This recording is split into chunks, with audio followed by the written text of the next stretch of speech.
नमस्कार बच्चों, जय माता दी। और आपको पता है कि कक्षा 10वीं का नवंबर माह का असाइनमेंट जो है वो आज आने वाला है।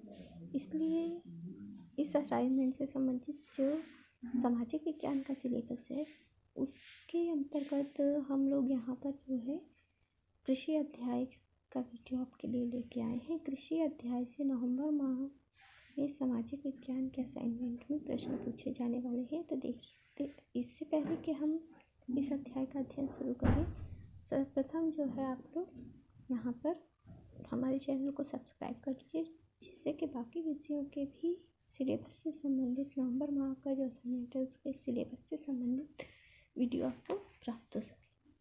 ठीक है, सब्सक्राइब करने के बाद में आइए हम देखते हैं भारत में फसल उत्पादन। भारत में फसल उत्पादन का अर्थ कृषि से प्राप्त होने वाली उपज की मात्रा से है। विगत 60 वर्षों में कृषि उत्पादन में वृद्धि हुई है। देश में अनाज का कुल उत्पादन 1950-51 में 51 मिलियन टन था, जो कि 2010-11 में बढ़कर 244 मिलियन टन हो गया। मतलब लगभग 5 गुना यहाँ पर क्या हो गई है, उसमें वृद्धि हो गई है। अनाज के उत्पादन में विगत 60 वर्षों में 5 गुना वृद्धि हुई है। इसी काल में जनसंख्या में 3 गुना से अधिक वृद्धि हुई है। 1951 में देश की जनसंख्या 36 करोड़ थी और 2011 में बढ़कर 121 करोड़ हो गई है। इस प्रकार पिछले 60 वर्षों में जनसंख्या की तुलना में अनाज उत्पादन में अधिक वृद्धि हुई है। देश में 1950-51 में दाल का उत्पादन 8 मिलियन टन था, जो कि 2010-11 में 18 मिलियन टन हो गया। तो दाल के उत्पादन में दुगने से कुछ अधिक वृद्धि यहाँ पर हुई है। इस काल में दाल के उत्पादन में लगभग 2 गुना वृद्धि हुई। देश में 1950-51 में तिलहन का उत्पादन 5 मिलियन टन था, जो कि 2010-11 में 32 मिलियन टन हो गया, यानी 6 गुना से अधिक यहाँ पर तिलहन के उत्पादन में वृद्धि हुई। तिलहन का अर्थ है कि सरसों, तिल आदि, सूर्यमुखी आदि ऐसी फसलें जिनसे जो है हमको तेल की प्राप्ति होती है। इस प्रकार देश में दाल के उत्पादन में कम वृद्धि हुई है। किसकी अपेक्षा? तिलहन की अपेक्षा। भारत में फसल उत्पादन मिलियन टन में। ठीक है, तो यहाँ पर देख सकते हैं 50-51 को ब्लू कलर से दर्शाया गया है तथा 2010-11 को, जिससे हम तुलना कर रहे हैं, रेड कलर से दर्शाया गया है। तो धान की जो उत्पादन है उसमें बहुत ज़्यादा वृद्धि हुई है। इसे आप स्तंभ के द्वारा देख सकते हैं।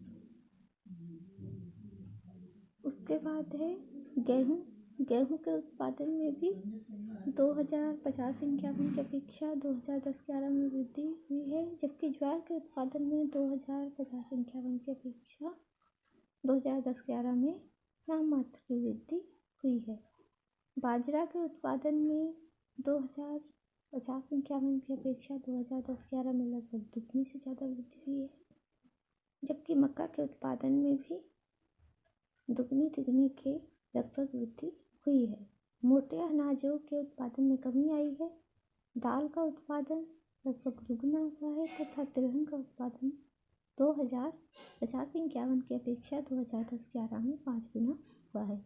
सभी अनाजों के उत्पादन में वृद्धि एक समान नहीं है। रिक्त स्थानों की पूर्ति करते हुए इस बात को समझ सकते हैं। अनाज में सर्वाधिक उत्पादन वृद्धि गेहूं में दर्ज की गई।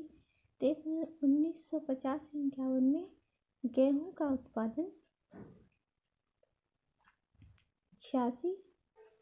6 मिलियन टन था तथा 2010-11 में 86 मिलियन टन हो गया।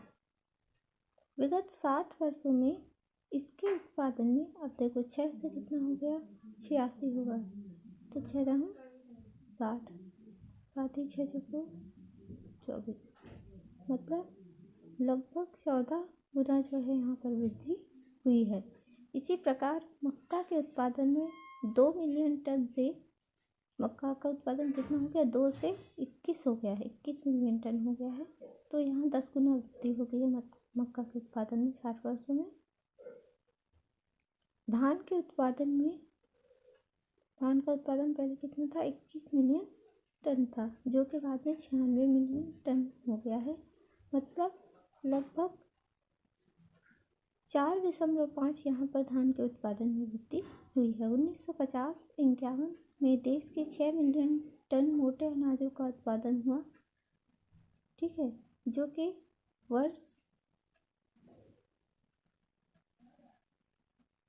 2010-11 में कम होकर 3 मिलियन टन हो गया। यहाँ पे मोटे अनाजों में क्या आई? कमी आई। इस प्रकार धान, गेहूँ, मक्का के उत्पादन में वृद्धि हुई, किंतु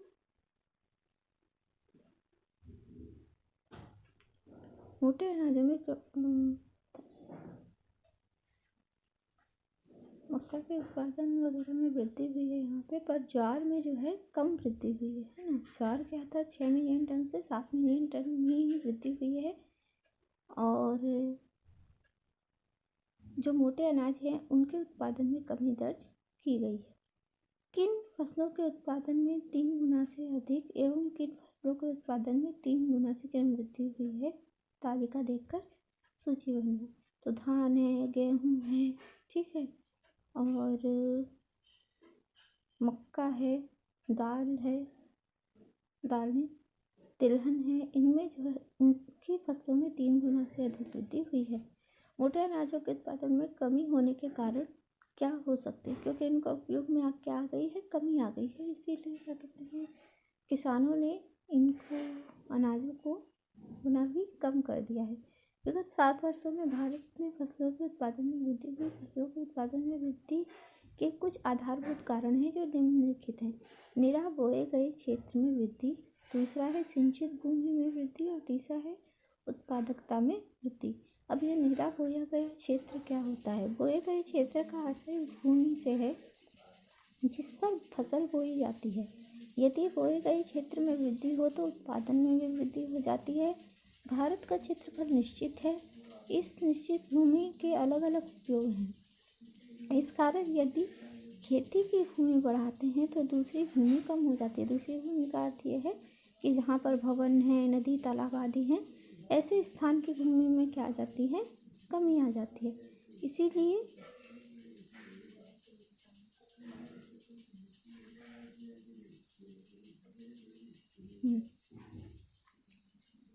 उदाहरण के लिए यदि कृषि भूमि का विस्तार करना हो तो जंगलों को साफ करना होगा। 60 वर्षों के आंकड़ों में हम कृषि भूमि का विस्तार देखते हैं। कृषि भूमि का क्या हुआ है? 60 वर्षों में विस्तार हुआ, जिसके कारण जंगलों की क्या आई है? कमी आई है। कृषि भूमि का यह विस्तार 1950 के दशक में ही हुआ है।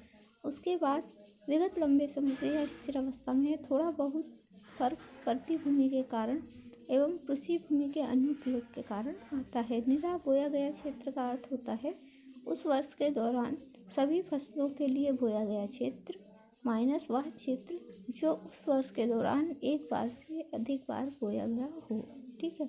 तो निराह बोया गया क्षेत्र का अर्थ है कि सभी प्रकार की फसलों के लिए बोए गए कुल क्षेत्रफल में से उन फसलों के क्षेत्र को माइनस कर दिया जाता है जो एक बार से अधिक बार बोया गया है।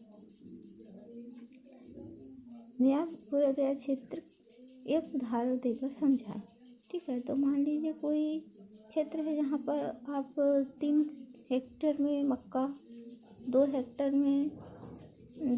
में गेहूँ तथा 2 हेक्टेयर में दाल बोते हैं। तो 3, 2, 4, 2, 5, 2, 7। अब बाकी बचा ये जो कुल 7 हेक्टेयर है उसमें से जो 2 हेक्टेयर मक्का वाला क्षेत्र है वहाँ पर आप 2 हेक्टेयर धान भी बो देते हैं, फिर 2 हेक्टेयर सब्जियाँ भी बो देते हैं। तो 60 हेक्टेयर में से ये जो अधिक बार जिस पे हम लोग फसल ले रहे हैं उसको क्या कर दिया जाता है? माइनस कर दिया जाता है। यानी 2 क्या हो गया? 7 में से माइनस हो गया। तो निराह बोया गया क्षेत्र कुल क्या होगा? हमारा 5 हेक्टेयर होगा, ठीक है। तो यहाँ पे देखते हैं क्या भारत में कुल बोया गया क्षेत्र का विस्तार संभव है? क्या वन भूमि को नष्ट कर भूमि कृषि का विस्तार किया जाना चाहिए? तो भारत में कुल बोया गया क्षेत्र का विस्तार संभव इसलिए नहीं है क्योंकि यहाँ पर वनों की जो मात्रा है उसमें भी अभी कमी आ गई है। साथ ही जो है जो भवन आदि हैं, जो शहरीकरण है उसमें भी वृद्धि हो रही है। तो कुल खोए गए क्षेत्र का विस्तार हाल फिलहाल भारत में भी संभव नहीं है। क्या वन भूमि को नष्ट कर कृषि भूमि का विस्तार किया जाना चाहिए? तो वन भूमि को नष्ट करके कृषि भूमि का विस्तार नहीं किया जाना चाहिए, क्योंकि वनों के क्षेत्रफल में वैसे ही भारत में कमी आ गई है और वन्य जीवों के लिए यह हानिकारक है, साथ ही हमारे पर्यावरण के लिए भी हानिकारक है। तो जो कृषि भूमि है उसका ही हमको क्या करना चाहिए, सदुपयोग करते हुए और अधिक मात्रा में वहाँ पे उत्पादन लेने का प्रयास करना चाहिए। फिर देखते हैं सिंचित भूमि में वृद्धि। जैसा कि हम पहले चर्चा कर चुके हैं कि कृषि भूमि हेतु भूमि का विस्तार नहीं कर सकते, किंतु इसके उपयोग की बारंबारता में एक सीमा तक वृद्धि की जा सकती है। सिंचाई की सुविधाएं यही करती हैं। कृषि भूमि के लिए एक प्रमुख आवश्यक कारक पानी है, ठीक है।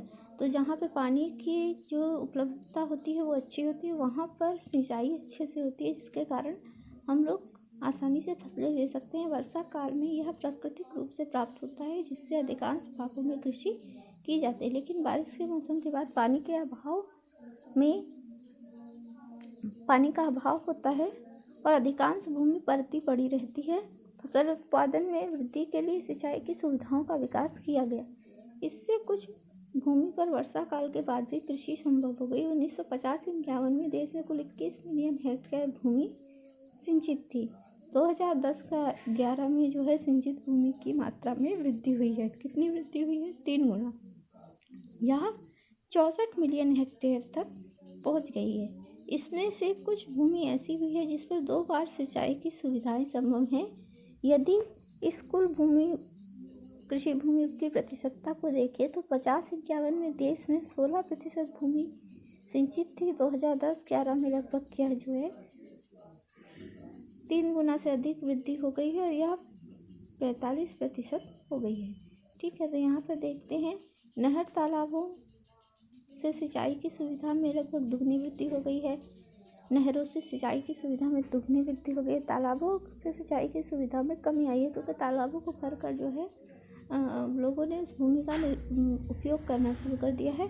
नलकूपों से सिंचाई की सुविधा में वृद्धि हुई है, ठीक है। पहले नलकूप 1950-51 में बिल्कुल नहीं थे और अब जो है नलकूपों की संख्या में जो है लगभग बहुत ज़्यादा यहाँ पर वृद्धि आ गई है। कुओं की सिंचाई सुविधा में भी लगभग दुगनी वृद्धि हुई है और अन्य सिंचाई संसाधनों में भी दुगनी वृद्धि हुई है। तो सबसे ज़्यादा जो वृद्धि हुई है यहाँ पर सिंचाई संसाधन वो है नलकूप। 1950-51 में किन संसाधनों की सहायता से भूमि पर सर्वाधिक सिंचाई की जाती थी? तो वो थे नहर और तालाब, कुएं और अन्य, ठीक है। सबसे ज़्यादा सिंचाई की जाती थी नहरों से, फिर कुओं से, फिर तालाबों से। 2010-11 में किन संसाधनों की सहायता से सर्वाधिक सिंचाई की जा रही है? तो सबसे पहला है नलकूप, फिर नहरें और फिर कुआं। नलकूप जो है एक नया संसाधन है जो भूमि के अंदर से भूमिगत जल को निकालने के कार्य में आता है। अपने गांव के पटवारी से पता करें कि आपके गांव में कितनी प्रतिशत भूमि सिंचित है, ठीक है। तो यहाँ पर जो है भूमि की सिंचाई सुविधा में वृद्धि हो जाने के कारण और ज़्यादा फसल उत्पादन किया जा सक रहा है। सिंचाई की सुविधा के विस्तार से उत्पादन की वृद्धि के लिए अधिक उपज देने वाले बीजों का प्रयोग किया जाना लगा तथा एक ही खेत में रबी एवं जायद मौसमों में उत्पादन का विस्तार किया गया। इसके लिए पानी की आवश्यकता थी। पानी की यह आवश्यकता बांध एवं भूमिगत जल से पूरी की जा रही है। भूमिगत जल के अत्यधिक दोहन से इसका स्तर नीचे जा रहा है। पंजाब हरियाणा में भूमिगत जल स्तर 4 से 6 मीटर नीचे चला गया है। इससे कई नलकूप सूख गए हैं। नलकूप कैसे जल उपलब्ध कराया है? भूमिगत जल से। तो इसके कारण भूमिगत जल स्तर नीचे जा रहा है। भूमिगत जल का अत्यधिक दोहन किया जाए तो एक दिन ऐसा भी आएगा कि सारे नलकूप सूख जाएंगे। इसीलिए यह आवश्यक है कि हम उतने ही जल का उपयोग करें जितने का रिचार्ज संभव हो सके। तो आज की वीडियो में इतना ही और हम लोग जो है आज पूरे दिन आपके लिए इससे संबंधित वीडियो लाते रहेंगे। हमारे चैनल को लाइक कीजिए, सब्सक्राइब कीजिए और शेयर कीजिए। धन्यवाद।